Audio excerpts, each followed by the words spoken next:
Outer Rim News with Austin Gordy, Ray Snedeker, and Ashley Wilbanks. I got a bad feeling about this.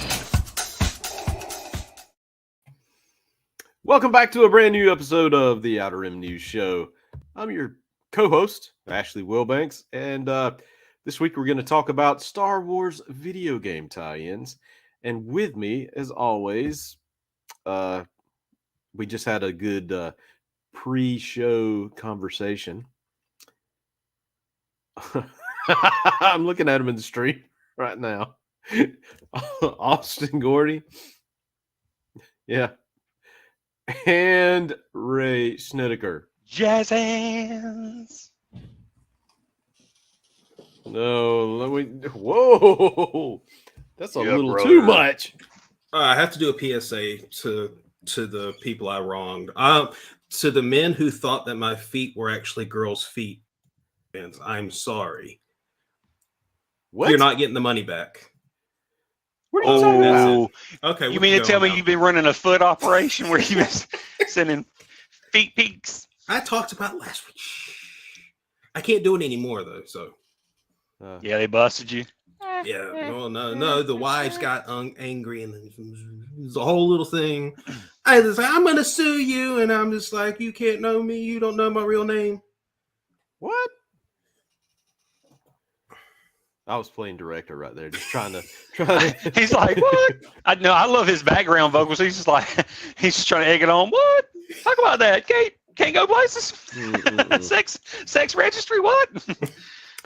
So, Oh, Lord. Today's topic is Star Wars games. Yep. I wish we had like a thing. I thought you were like going to say eyeballs. Today's topic: eyeballs. Look at mine. What are they? Why are they there? How do they work? That sounds like a new ICP song, like or at least a lyric. Eyeballs. How do they work? That's a deep. What joke. are Jaden Smith's thoughts on them? Are they real? I don't know. Like, no, he would be like, but like eyeballs are like. Here's the thing I've understood about people like Jaden Smith. Mm-hmm. They say the word like a lot. Like what? Like Yeah, no, really. like Go and listen to all these, especially these Cali kids that are like above and beyond. They You do just that said a it. lot. Yeah, because I'm talking about it and thinking about it. But they do that a lot, and just keep going and just keep going. I've Like been listening and to like some and like I've been and listening like. to some podcasts lately that not Star Wars, but just other genres, and some of the people in them are like, and I went to that place, and like it was a real big deal. Like I'd never seen anything like this before. Like I really don't notice us do it. I don't think we do it. I don't notice any of us doing it. It's a really least- easy thing in syntax speech to do and not even notice that you're doing it. At the same time, Yeah. And it's one of those things where Yeah. it started to grate at me where I'm like, I told my wife, told her, I've noticed when people use the word like a lot, and it just gets to me now. It's not like I don't try to get mad because I use it too sometimes, but I'll hear them use it after every other word. I start to count them. I really do in my head. I start to deviate away from what they're saying and start to just count how many they say. Sometimes I know in my brain, I was a stutterer when I was a kid. So I know in my brain, if I have to do stuff like that, I try to take a pause and then talk again, take a breath and talk again. And that was my lesson for today, guys. Sounds like Look you're at my about to try room. Morgan. You're going to try a Morgan Freeman impression just then. No, I can't do Morgan Freeman. I never have been able to do Things Morgan I Freeman. knew nothing about. And then you know what I did after that? I had some ice cream, and that was quite good. It was real good. Oh God, I'm playing. Sorry guys, I'm playing around with the screens here. Just seeing. If you want to play around, it'd be cool if you could come up with a timer, or not a timer, a counter that we could put somewhere on the screen. Mm-hmm. So every time one of us says the word like. It would be like pretty funny. in that it goes up. It has to be in that way, but not in an actual comparison. Like when you have to, Yeah. when an actual. But it'd be funny if we could do that, but we can't because we're not advanced enough with this stuff to do. That's true. I don't know how to do that. So Star Wars video games. It is. So do you want to start from the very beginning, back in the old like? It goes. Well, what was the earliest Star Wars games you remember playing? Like you yourself playing as a kid? Do you remember like the first Star Wars game you actually experienced as a child? Did you experience Star Wars in video game form before you even liked Star Wars? Yeah, we could do that. Who wants to start then, Ashley? Yeah, so the first thing I remember is an arcade game, but sucked big time. I used 1 quarter on it, and I didn't understand what I was doing. So now, which one was it? Was it that one where it's all grids and it's it's supposed to be Star Wars, and you can kind of make out TIE fighters, but everything else is maybe. Like, boo, boo, boo, boo, boo. Yeah, it's horrible. It's horrible. I've never played that, but I've heard of it, and I've seen, because I remember that used to be, I probably was the first Star Wars game ever made. And I felt bad for kids back then. Like, how do you get into that? Like, and then, well, back then that was probably cutting edge. Yeah, it probably was, but it was horrible. And what did it? I think it was just called Star. I think was it Death Star or something maybe. I do see one on here. Wait, was it Return of the Jedi? Was it the Death Star? It wasn't like it wasn't. Oh, so it was probably something to do with the trench run or something like that. Like early 80s. Was it an Atari?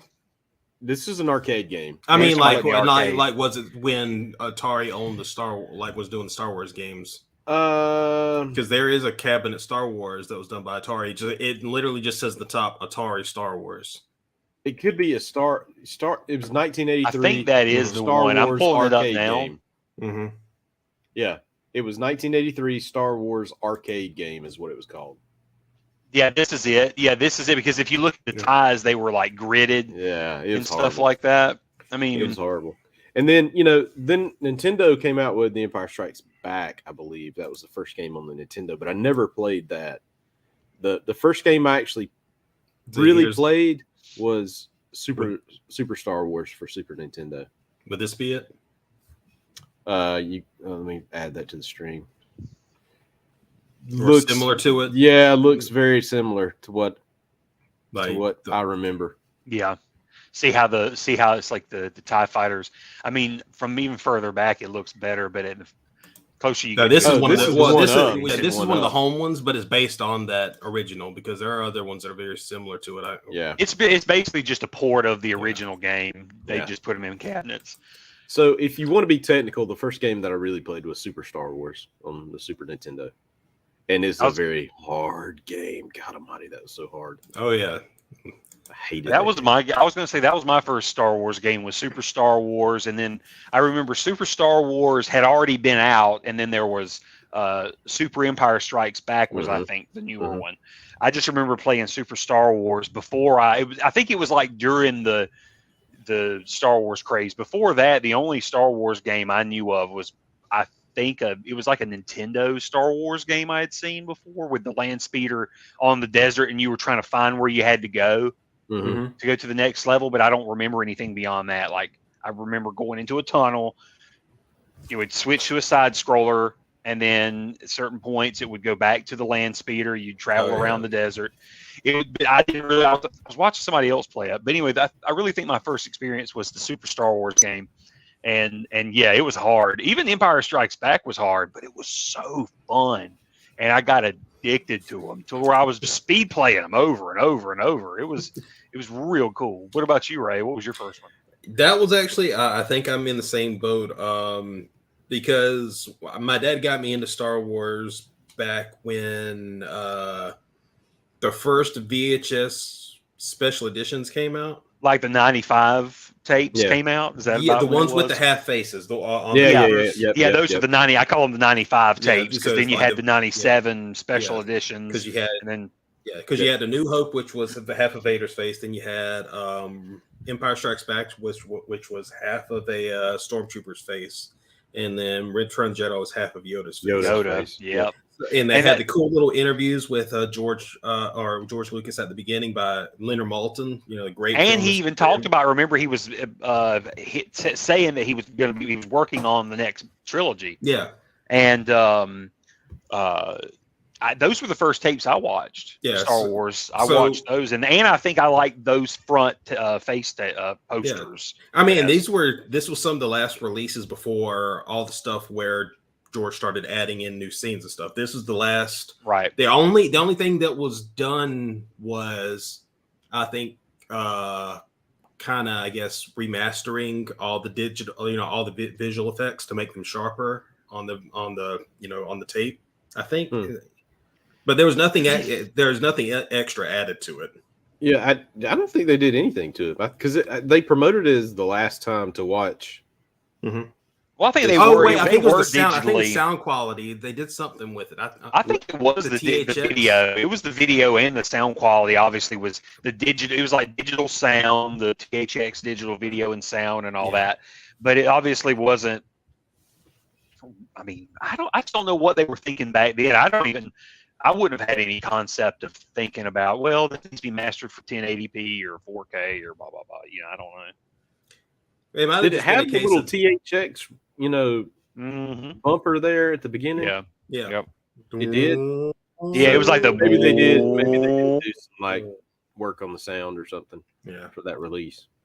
Because I remember them saying when they were basically like a little commercial promo before the movie would start, also with there's a re-experience the trilogy, with in new digital, remastering of sound, all that stuff.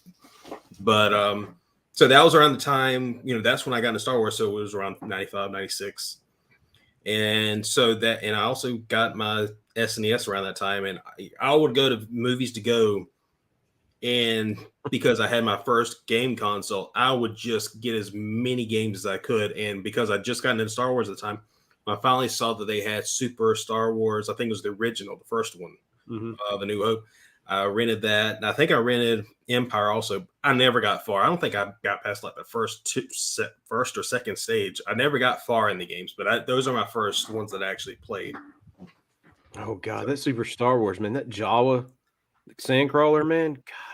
I never even got to. I never rented. I never played Return of the Jedi. I've never. That one was great. I got that one as a Christmas present. It was the greatest gift, and it was actually Ashley's family or his in-laws that got it for me, and it was, oh my God! I took over their game system for that weekend because that's all I wanted to play. I just played it until I beat it. It was so great because you actually do all the Death Star 2 battles. You go through the trench and all that. I mean not the trench, the going through the Death Star into the reactor core. Yeah. But anyway, so I have a fondness for those Super Star Wars games for sure.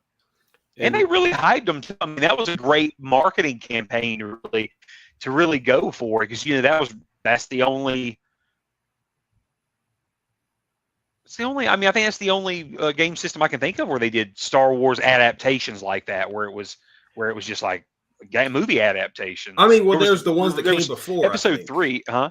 Well, there were the ones that came before, like the original Empire Star Wars games. I guess like up to a point, but then they did. I meant like that was where they stopped doing them. Was like for the Super Star Wars games, and we have it. But they did do Episode 1, which wasn't that popular, and then they did 3, which is more popular, but still not. People didn't really care as much. But I'm surprised that they, other than doing Lego Star Wars, that they didn't try to really give it a go again at like remastered versions of the Star, like the OG Star Wars, like the original trilogy stuff again, that were, Nintendo 64 level or PlayStation 3 level graphics, stuff like that. I just always wondered why they never just went for it. Yeah. So did the Nintendo 64 come after this Super Nintendo, or was something in between? Yeah, it was right. It was the next. That was after. That was that was the next big system, right, Ray? That was their next console. After the Super Nintendo, they did the Nintendo 64. Then they did the the GameCube, then the Wii, the Wii U, Okay, and now they're okay. the Switch. Yeah, but there was after I guess Super Return of the Jedi, it seemed like there was a big gap there before another Star Wars console game got released, because the primary focus of I think at the time it was LucasArts. Yeah, they were doing PC games. Yeah. Because I remember getting Star Wars Rebel Assault, like right when I was getting into computers. I got Star Wars X-Wing TIE Fighter versus X-Wing. And I had an old crappy computer that my dad gave me that he got from work. And I tried to install it and I never could get it to work. I mean, I didn't have enough processor and in memory in that thing. And it sucked because I wanted to play that game so bad. But then I got a new computer. So I went out and bought Star Wars Rebel Assault. And I thought, oh my God, this is like the greatest thing in the world. And now when I look back on it, I bought it on Steam and I tried to play it and I'm like, God almighty, I thought this thing was good. It is, this is horrible. Yeah. This was the X-Wing, you said? X-Wing versus TIE Fighter, I think or TIE Fighter versus X-Wing or something like that. They did different ones, right? They did X-Wing and then they did TIE Fighter and then they did X-Wing versus TIE Fighter or something like that. Something like that, yeah. They did one. There were a bunch of flight games before we even got to the big ones like Rogue Squadron. There was, I believe there was one called Rebel Assault or Rebel Squadron? It was Rebel Assault. Yeah, Rebel Assault. There was Rebel Assault or Rebel Strike, and then there was Rebel Assault, Rebel Strike 2, or those are part of the Rogue Squadron series. There was one that was just called... No. Hold on. Let me make sure I'm telling you right here. But there was Rebel Strike. No, Rebel Strike was Rogue Squadron 3, so I'm getting that name wrong. Yeah. But it was Rebel something. Star Wars Rebel Assault was like one of the first games after the X-Wing versus TIE Fighter series. Rebel Assault 2. Oh, Hidden Empire was Rebel Assault 2. Okay. But yeah, Rebel Assault. I was going to say I might have played, I think it was maybe the second one, or was it maybe it was even the third one. I'm trying to see. Because those, see, I never played any of the Rebel Assault games. So these were like were rail games. Yeah, they were all on rail. It was kind of like Star Fox though, because wasn't Star Fox for the most part on rails? Sort of, but like even it was sort of like that, or like think about some of the Super Nintendo levels when you're flying, mainly if you remember the Death Star battle in the first game. Maybe a mixture of that, and then when you're doing the shootouts, that was really on rails, because it would just be get behind you. They would put you behind cover, and then you'd see a stormtrooper or something like that, and then you would wait and then jump out and shoot him at the right moment, and then it would automatically move you up to the next cover or to the next point. So it's sort of like you were watching a movie. Stuff like that. I just remember but that was my introduction to those types of video games. I didn't know much about PC games other than skiing and golf. I remember golf and skiing were the two games everybody was, other than Solitaire, everybody's playing those. And then I think you're missing out on the biggest game you could ever play on PC. Which was a learning tool, Mavis Beacon. Oh, that's how I learned how to type. Mavis Beacon. Which one? Mavis Beacon? You never played Mavis Beacon? Teaches to type? Nope. Oh, that's how I learned how to type, man. No, Mrs. Andrews taught me how to type. No, I think no. That she was just my typing teacher. No, wait, that was back in elementary school when I learned how to type. But still, I don't know. That's a funny thing too, is I don't even remember how I learned how to type. It just came naturally from when we were in school. I guess. I just knew it when I came out. Well, do you remember when you learned? I really don't. I just we learned in Mavis Beacon taught me how to type.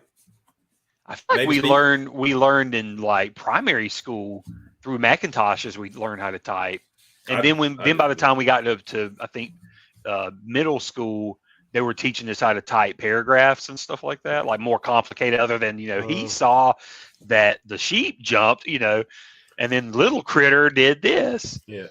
No, middle school is where I learned proper typing, but that's probably where I learned. But I was just going to say, then I was introduced to the Rebel Assault games and Yoda stories. I don't know if y'all remember that one. There was this game called Star Wars. I think there was a Game Boy remake, or not a remake, but they probably ported it to the Game Boy later on, or something like that. But it was on the PC. It was called Yoda Stories. It was a top-down kind of almost like Zelda Star Wars game where I remember just playing as Luke walking around on Dagobah. Because and just thought it was kind of cute. Yeah, didn't the whole game revolve around like his trials on Dagobah? Yeah, something like that. Okay. And I didn't get to play a whole lot of it. I just remember playing some of them, thinking like, "Wow!" Because I had been playing Link to the Past, and it reminded me of that. I'm like, I would love to have a Link to the Past Star Wars game, but yeah. You know what? The great thing though about that whole period, especially after LucasArts, fully kind of started to go at it with Star Wars, because I think they started around '93. With the Star Wars like games, probably. Like I know there was like Dark Forces or something. May have been one of the first games, something like that. But like they did Monkey Island. They did so many different ideas. Some worked and some didn't. But there was just such a plethora of different types of games that they would try out. Like I about said it. But if you remember, no, that's a proper way of saying it. That's a good use for like. But if you remember, in the time between, I guess, the re-release of the original trilogy, so '90s, leading up to the Phantom Menace, we got all these different types of games before that. I think. Yeah, Masters of Terracasi was in the Terracasi was in that. That was a PlayStation. That was a fighting game. That was them attempting a fighting game. It was a terrible game. Apparently, I never actually played it. It was very bad. I tried. But it did have Mara Jade in it, didn't it? As I think she was in there. I know Leia was in there as a playable character. I think she was in there. She was. I think even Shizor was in it, wasn't he? Or am I wrong? I don't know if he was in that game or not. Hold on. How do you pronounce it? Terracasi or Terracasi? Yeah, Terracasi, I think. Yeah, Kasi. It's in canon, I think. Thank you, Lando. God, man, it's been so long since I've even thought about those games. Are you looking at when it came out, or? Yeah, well, I was looking it up. It does say it includes Mara Jade. Came out in '97. Yeah, came out in '97. Yeah, so '97. And there's another one. Let me make sure that I'm not wrong on the timeline here. No. I was going to mention that Star Wars Demolition. Do you remember that game? Yeah, this came out in 2000. Yeah. So this was like them trying the Destruction Derby, Twisted Metal, Vigilante 8 type car combat arena type game. So they did this one called Star Wars Demolition, where you play as different type of vehicles, because I believe a Rancor is one of them you could use, but it's similar with that arena vehicle style destruction. And I don't remember that game. Yeah, you can look at it. It's called Star Wars Demolition. Oh no, I'm looking at it right now. I just don't remember. But it does seem like they were really given. They were especially once they reached both markets, both the PC and console markets. I felt like they were giving everything. They were giving everything a chance at least. They gave a lot of the Rogue Squadron was the biggest one for me, the big jump. Well, we could also talk about the biggest one, because it was more than just a video game. Because this was also pre Phantom Menace, Shadows of the Empire. That was by far probably that could still go down as the number one greatest Star Wars game of all time, and I would be happy with that. Yeah, well, the biggest thing about that was it was more than just a game, because George Lucas, it was a mindset. The idea behind the whole thing was, let's do everything we can that we would for a Star Wars property, or like for a Star Wars movie, except make the movie itself. Yeah. So basically, you'll do everything around it. You would make the novels that did that. You make comics that did that. You would make video game tie-ins. They did that. You even made a soundtrack. They did that. They did merchandising of characters from the books. They did vehicles. The Outrider. Did everything possible that would usually tie into a big movie like that, except have the movie itself, Right. which But was they really just- cool. I thought so, yeah. And on top of that, almost every piece of media told the story from a different perspective. Mhm. It was a big, Slightly. huge multimedia project. Yeah. And there was, and the game, I only played it, I believe. Yeah, I only played it for the Nintendo 64. Did either of y'all play for PC? No, I played it for I played it Nintendo for- 64. Okay. Yeah, I've only played it for the 64. Did And it I don't only even come think out I on the beat it. 64? I mean, it Hmm? came out on the PC. It did come out on PC. Yeah, no, it Okay. came out on the PC. I would love to play it on the PC. I think I wondering if had it it on came- stream, and I don't know if that one is the PC version or not. So yeah, I feel like it may be. Yeah, so it was only released on. Okay, I wasn't sure if it made it to PlayStation or not. If it got a PlayStation. No, release. I don't remember it getting to the PlayStation. Mm-mm. But Rogue Squadron, that one, I'm just in terms of like well, yeah, you know what? You're right. Like Shadows of the Empire really was the first one, but then they took that first level concept, from the Battle of Hoth, and then they were like, let's make a whole game centered around that gameplay. Thank God. And I really wish they would do another one. They really should. They should do another one. It was so fun. It was perfect. It was everything to me. It touched on what I thought was the greatest thing about Star Wars, which was You the love the space battles and dogfights, stuff. yeah. I love that. It just and it really felt true to the movies and the spirit. It made me want to read the books. It made me want to do all this other stuff. I mean, they were great. They were great games, especially when it did that jump to the GameCube and they had, what was it, the Rebel Strike? Or There Rogue was Leader? there's Rogue Squadron, Rogue 2, Leader, Rogue and then- Squadron 2. Wasn't it? yeah, and then there was Rebel Strike, Rogue Squadron. That was 3. Yeah. So the second one, God, man, the graphics were so great. That one still holds up big time. It holds up.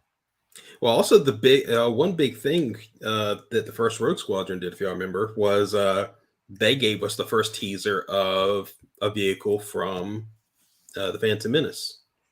Do you Was it remember that? True. Yeah, the Naboo Starfighter. You could. wasn't it? There was an unlockable. There was a cheat code that I remember reading about in. It was one of the big gaming magazines. I think it might have been Electronic Gaming Monthly. Mhm.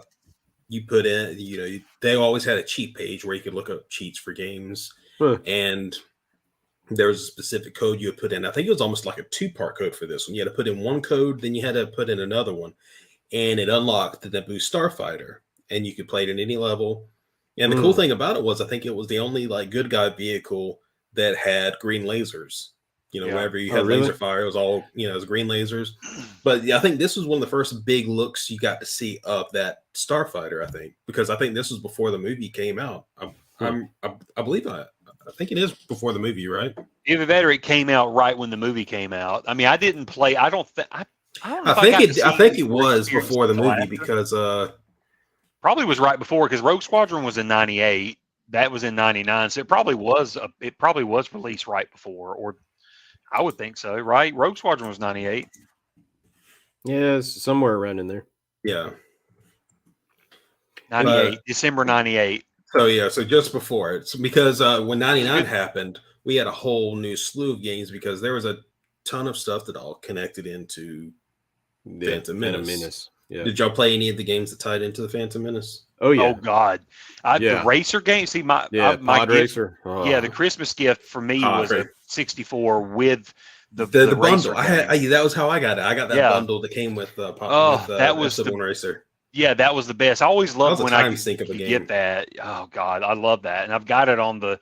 I don't have the OG because they re-released the OG now. It's like out on both systems, but I've Mhm. got the Racer Revenge on the PS5, and it's basically just a remastered version of Racer. Yeah. Tell me, do you remember who was, or this might be a personal preference thing, but who do you think was considered the best racer you could pick? I'm gonna hold on. I'm just making sure I'm confirming his Well- name. Hold on. It really just depends on how you build out your pod, right? Yeah, but there are some like their pre-build, the way they would start out would have a good benefit to how you could build them up. And I remember this was because it was advice from one of the gaming magazines. They said pick him, he's one of the best ones you could use. And I picked him. He got me through most of it. I got all the way to the highest difficulty, but I can never beat those races. They were way too hard. There's one there was a 2-level race, and the deal of it was the second you fell to the bottom level, it was over. It's not, you might as well just start the race over if you remember anything like that. It was like an ice planet, and you had to stay. It was like you start on the top level, and you had gaps, and if you miss a gap and fall down to the bottom, it's basically over because you lose so much, headway. Let me guess. Is it Odie Mandrell? He's not even he's not even named in the movies. Oh, really? The one I used the most that was suggested was Bullseye Navarre. Do you remember him? Nope. I think so. I remember him. Mine was Mars. Very bare bones. If you look up his pod races, very bare bones looking, kind of skeletal almost. But it was a beast to ride. Yeah, I don't remember that at all. I played with Anakin just because he's the hero. Mars Guo was my go. Like once I got through all of them, and like you said, Ray, trying to figure out who was well balanced. Mars Guo, for some reason, even though he was wide, his engines felt big. I could maneuver him so well and get real good speed out of him. Just with my racing style. For whatever reason, he became my go-to when I was like speed playing it. When I would just try to keep mastering all the tournaments. But what was the racer's name again, right? What was his name? Bullseye Navarre. He just like Savior. Yeah.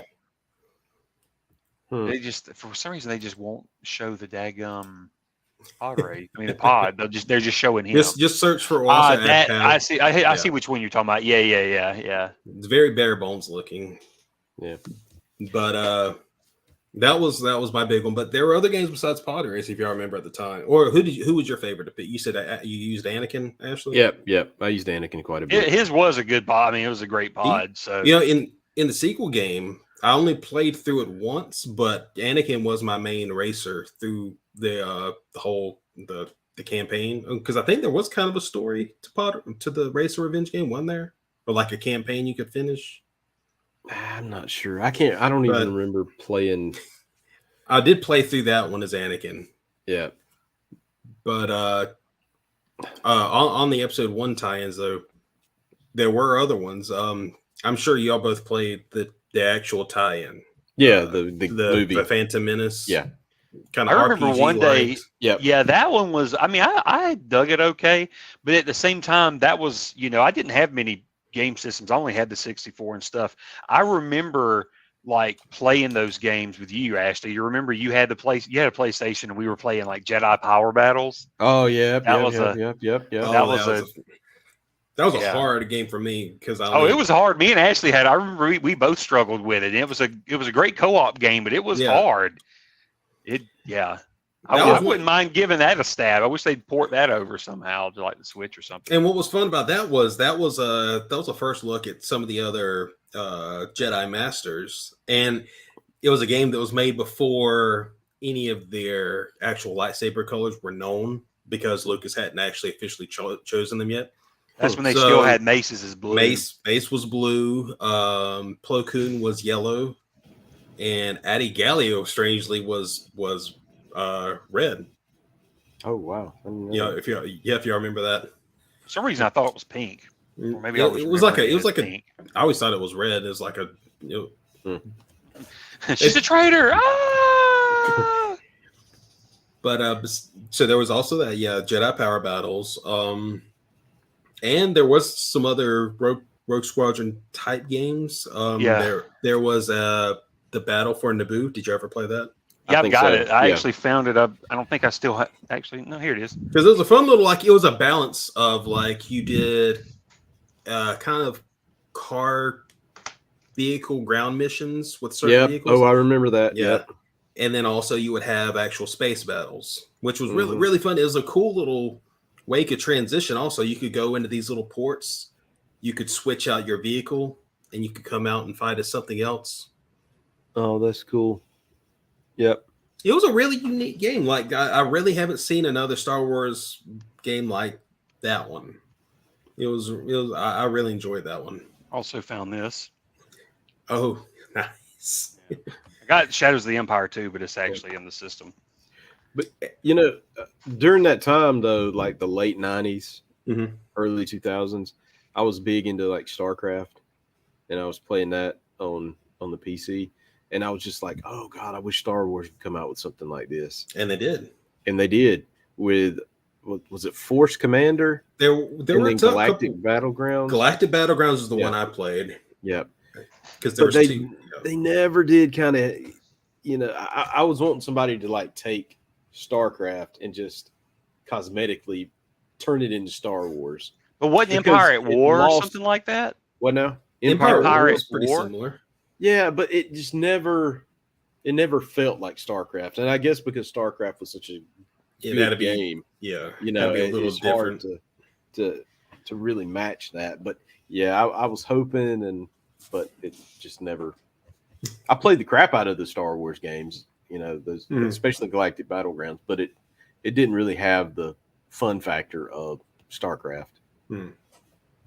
What about there was one other episode, well, there were a couple of more episode 1 games, but what about did you play, either of you play blanking, Starfighter? I was about to say Oh, yeah, Starfighter on the Starfighter. PS2 Yeah. Yeah, and I think it also released and on the Xbox. Yeah. Yeah, I played it on both. I think I'm trying to remember which one I've mainly played it on. Mhm. But yeah, those games, both of them, Starfighter and Jedi Starfighter, were great. Yeah. They were great games. Then and that also spawned a sequel that came back around the time of Attack of the Clones.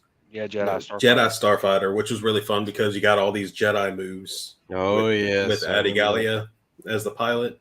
I like that they took one of the Jedi Council members and made her the main character. Yeah. That was pretty cool. And she was she was really cool. I liked how they one thing. Did they ever keep it canon in anytime she showed up in the Clone Wars? But she was one of the few Jedi that had the reverse grip.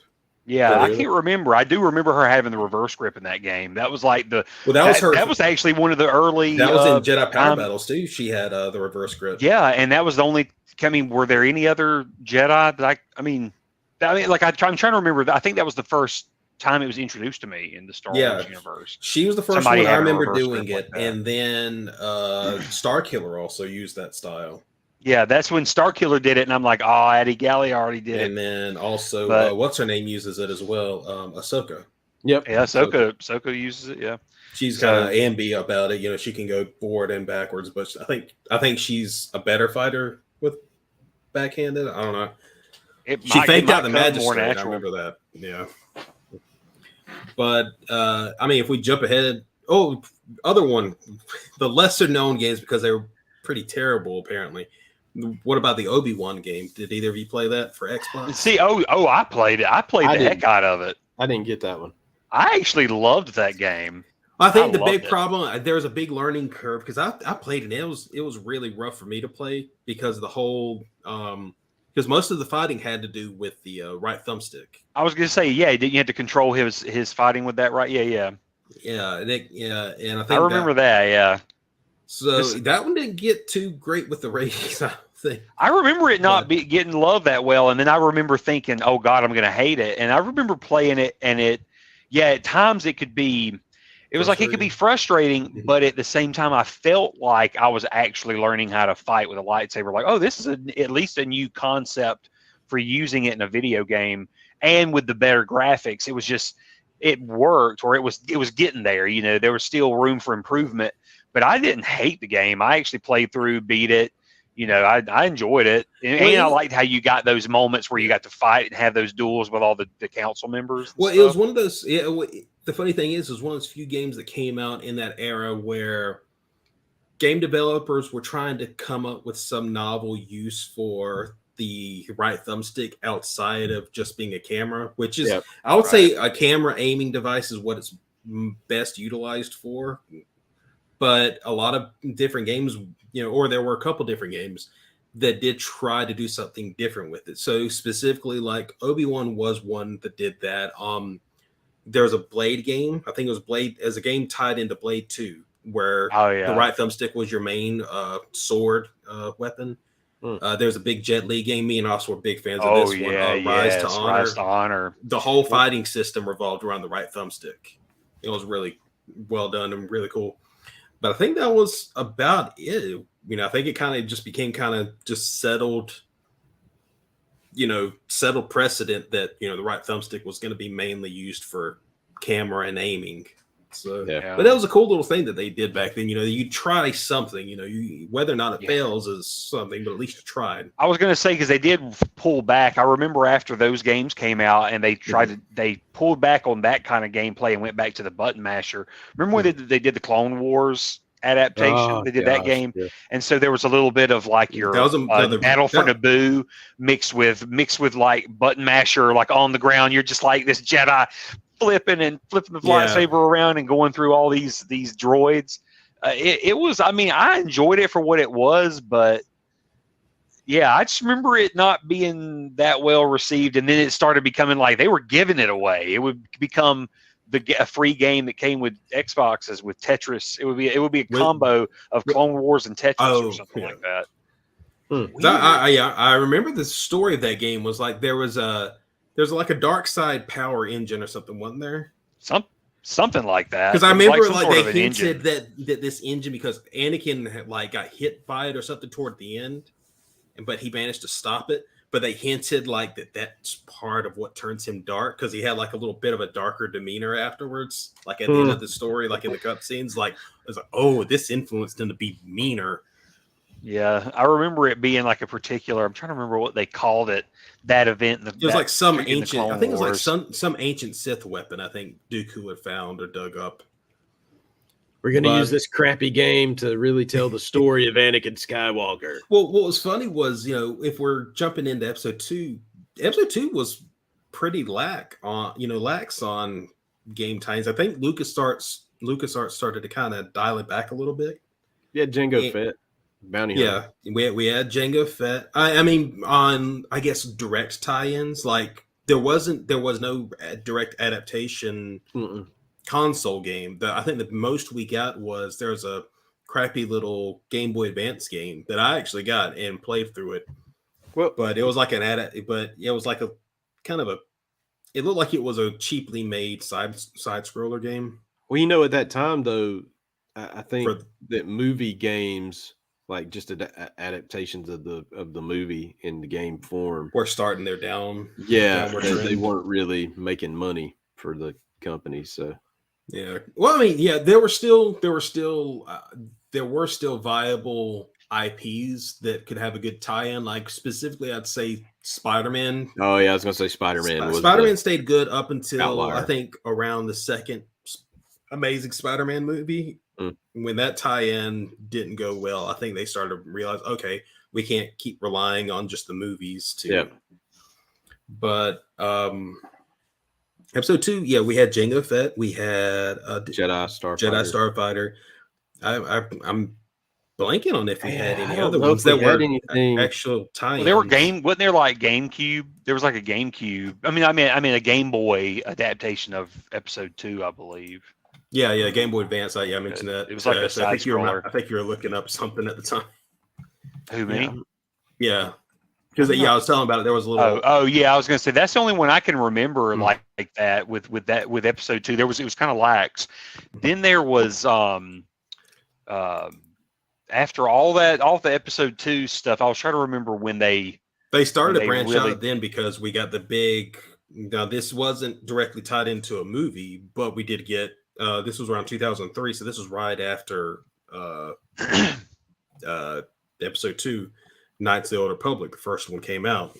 Yeah, I remember hearing about that. That was a big endeavor when that came out, because the big things their selling points was, first off, this was set so far removed from the timeline of the movies that you could have this whole new story where nothing nothing is really tied in at all. Yep.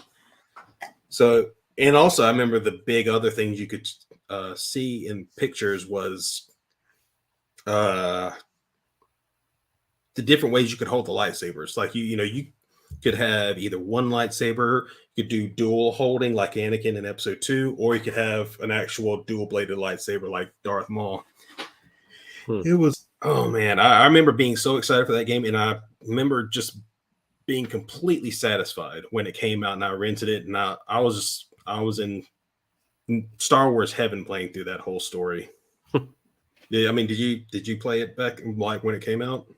I played like a couple of times and then I dropped it because I don't know, for some reason I just thought it didn't look. It was so far away from like the prequels, Mm-hmm. and the technology looked like it was too good. Yeah, it did bring up the point of how stagnant the technology seemed, because Knights of the Republic in that canon, in the expanding universe canon, was set 4,000 years before the events of we got dumber. It just like that was always such a strange point of Star Wars.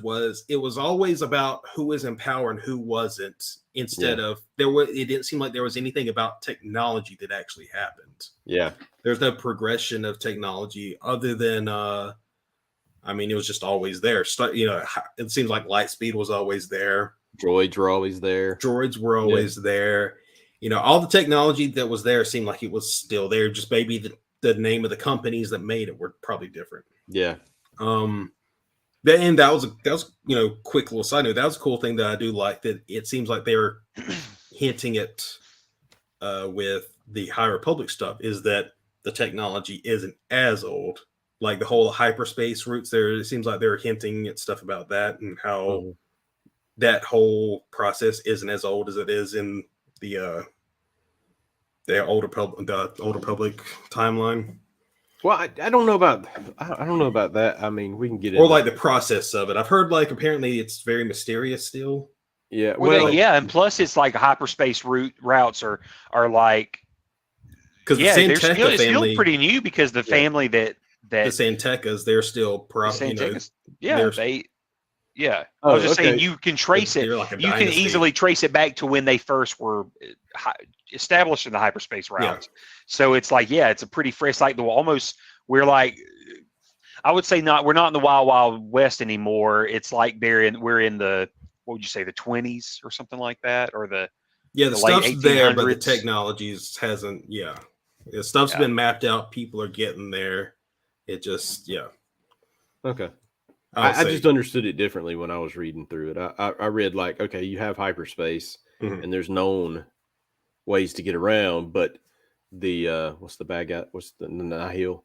The Nihil. Yeah, they were using like these super secret routes, hyperspace routes that nobody knew about, and they were kind of dangerous, but they got them around to do their dirty deeds or whatever. Outside of the normal known hyperspace routes. I didn't take it as like, hyperspace is new. I just took it as these are some unknown, I would say I would say that we're not in conflict with our theories on that, because it seems like I would say it seems like it was something that was there, and then it just had to be found. I guess. And also, this wormhole or whatever it works. And also, it's like just a matter of it's not new, but it's not old. You know what I'm saying? Like it's just kind of like, instead of, you say, in the prequel era to like to what we know now, the sequel trilogy, it was like the hyperspace is hyperspace, but back then it's still, we sort of kind of know where it began. Like it still has its, it's still in its infancy, because there's still routes that like you said have been hidden from people, or people that they don't know about, and things like that.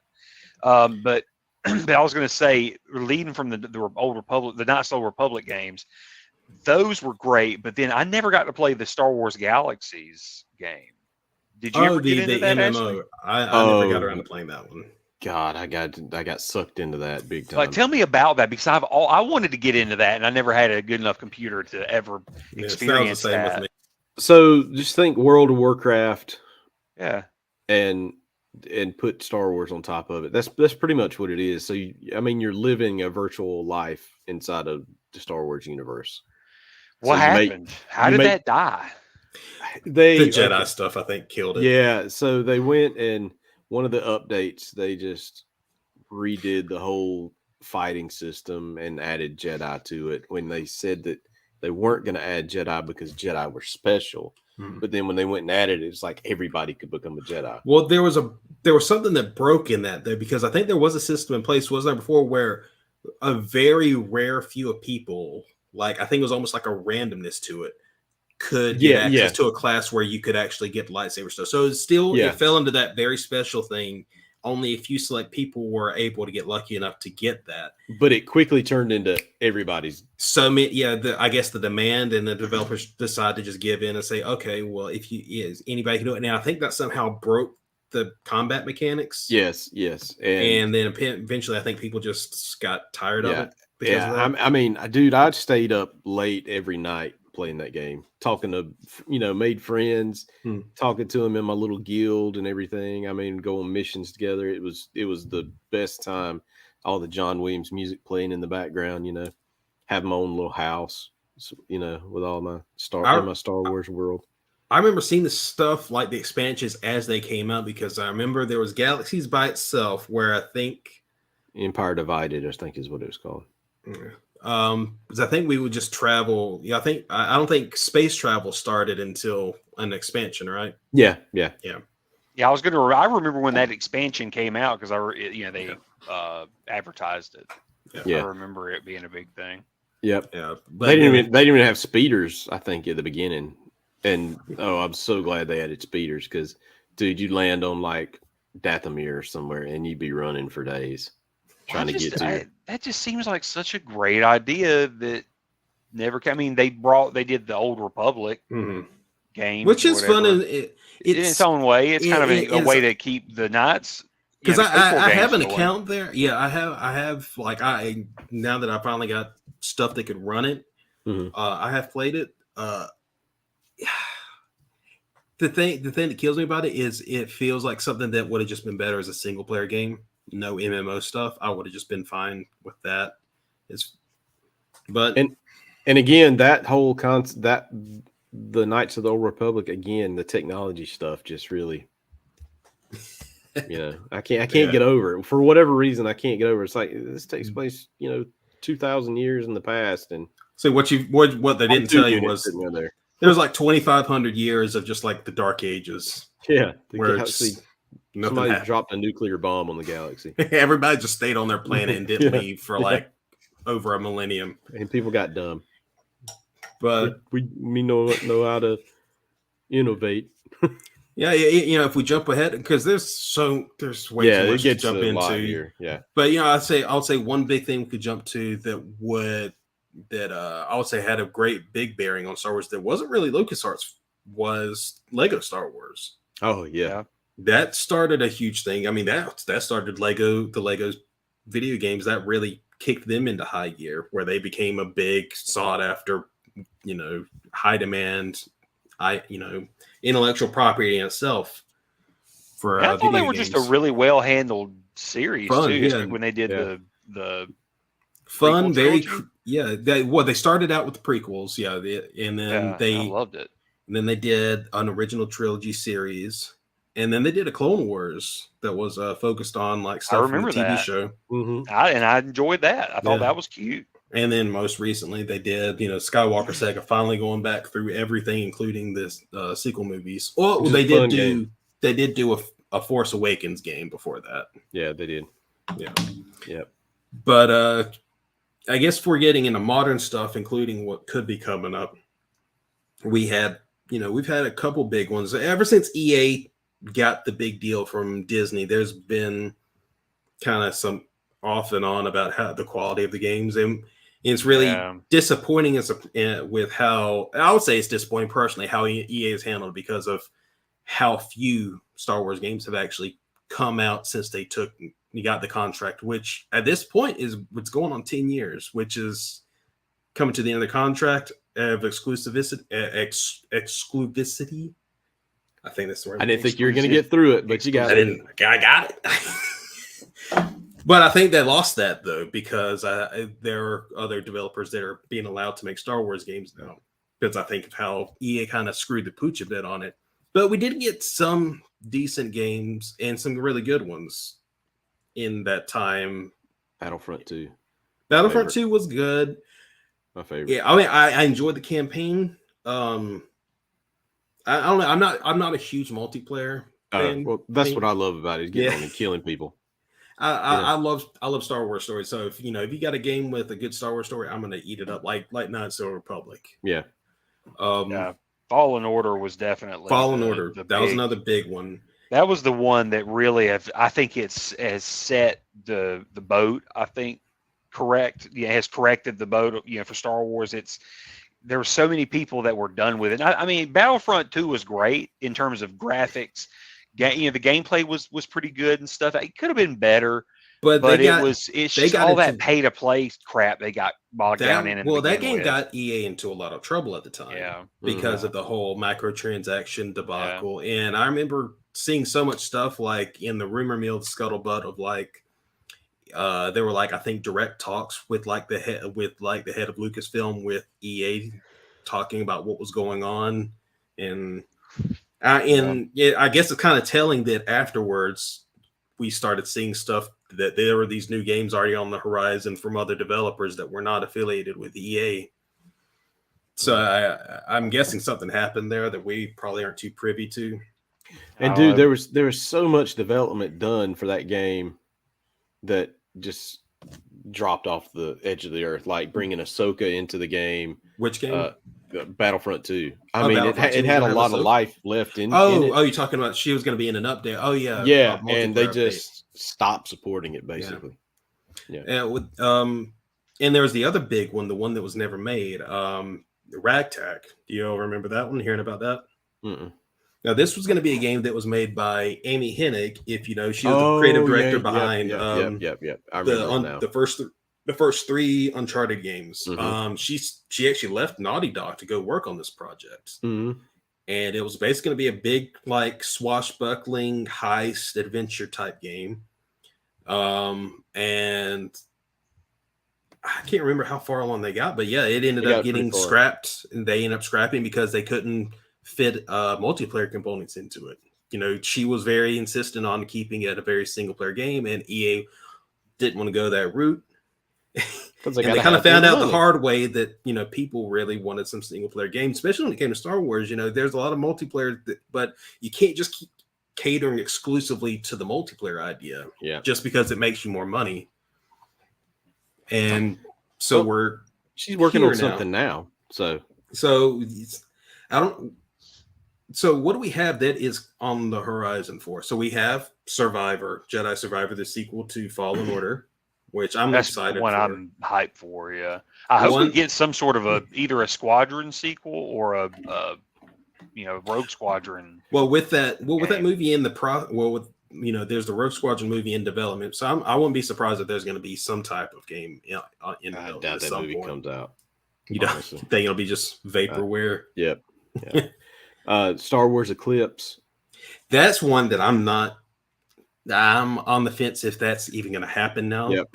Because it has to do with the developer behind it. Because it's Quantic Dream, which they have a very.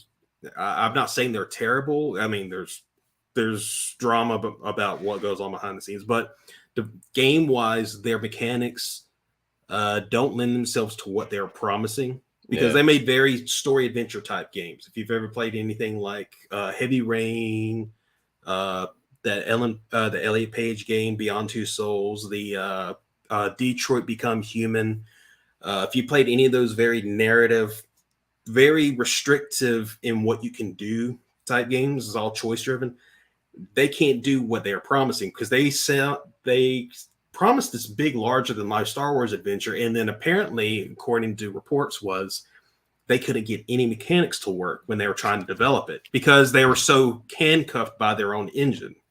Yeah. So that's why I think the big trailer we saw was them trying to see if another developer could take it from them, take it off their hands, basically.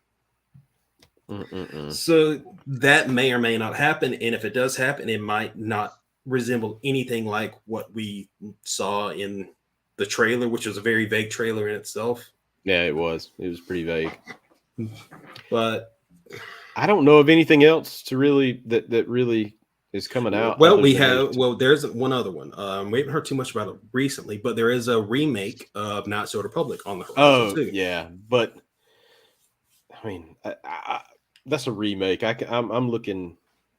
Well, the thing is, the remake could have a lot of connotations, especially in the new Star Wars era, because a remake could be very different from a remaster, because it's a game being rebuilt from the ground up, just with concepts, base concepts and stuff. So they could change things. Maybe it might change in a way that could tie it into the actual overall canon. Yeah, they could, they could make it in a way where it actually fits in. So it might not take place 4,000 years ago at this point. Maybe the new one will take place, 500 years before A New Hope. Possibly. That would be really cool. I'd like that idea. But yeah, we won't know until we see. Yep. All right. So let's wrap this episode up. We've hit the hour mark. Any final thoughts on Star Wars video games that just going forward? Shadows of the Empire remastered. Remastered or remade? Both, or just a complete ground up, like remake. Keep it exactly the same, but remaster it completely. I was going to say, so you want Resident Evil 2, like the Resident Evil 2 remake? I don't know. I just want it to have, if you have to update the controls to make it flow better, I just don't want them to change the story at all. Okay. I just want it to play better. Even if you have to adapt it and say, well, we had to use, the Unreal Engine 4 I would say that would fall into a remake then more than a remaster, because if you're rebuilding a game from the ground up, I think that falls into a remake, whereas in a remaster, it's kind of like I guess you would it was like the Link's Awakening game on the Switch, where it was the same game, they just completely remade it, reanimated it and everything. And but anyway, I would love to see something like that with Shadows of the Empire, just to kind of give it some love. Ray? Yeah. I'm kind of hoping we see something similar to what the concept of Ragtag was. I do love the idea of just this kind of cool swashbuckling adventure that maybe doesn't have any Jedi, doesn't need a Jedi in it, where you just, being some thieves getting by on the skin of your teeth. Just to see a fun story like that. I kind of would like that, idea. And sure, I would like to see something MMO type, all immersive, living your life in the Star Wars galaxy again, like Star Wars Galaxies, but maybe not as broken, and maybe even using like the VR glasses. Hey, so Ashley wants to leave his family. Real Ready Player One for Star Wars for me. I feel like there's a lot of promise though with that Unreal Engine 5 that's out now. They could do a lot of stuff, especially in Star Wars with that. Yeah. So, all right. So that's going to do it for this episode. Any cool final Star Wars? This is what you need to be doing this week. I was just going to say, I have a quick, it's kind of a haul. My wife got a quick, like a neat thing. I'm sharing it if you want to show the audience really quick. Oh, here you go, Austin. Here's your haul. Here's your haul, Austin. Oh, yeah. There. My Ahsoka Tano figure finally came in. Yeah, I cannot wait. Yeah, he's holding her hostage. But no, my wife got this not for this price. Actually, she got a super good deal on this and some others. But at Cincy, they apparently created this child warmer. So it's like you put candle wax in this and it heats up. But it actually is pretty cool. Like I thought at first, I was like, this is going to be corny. But when we got it, it's actually pretty cool. It's especially sitting on a shelf. I thought was. It sounds like that. That's just a terribly suspect catchphrase right there. The child warmer. Child warmer. Don't go saying that. Just don't go saying that. Child warmer, Candy, let's go. Did you forget to turn on the child warmer before we left? Or did you forget to turn it off? Got to warm all our children up. That's cool, though. That's cool. That is pretty cool looking. And I would say go read Shadow of the Sith. Yes, because I haven't finished it, and it's amazing so far. It's a great book. It's the kind of book that I've been waiting for from Lucasfilm for a while. I'll read it one day. Yeah, it's great. To it. Great book. All right, so that's going to do it for this week. May the force be with you. And also with Peace. you. Peace and love. Peace and love.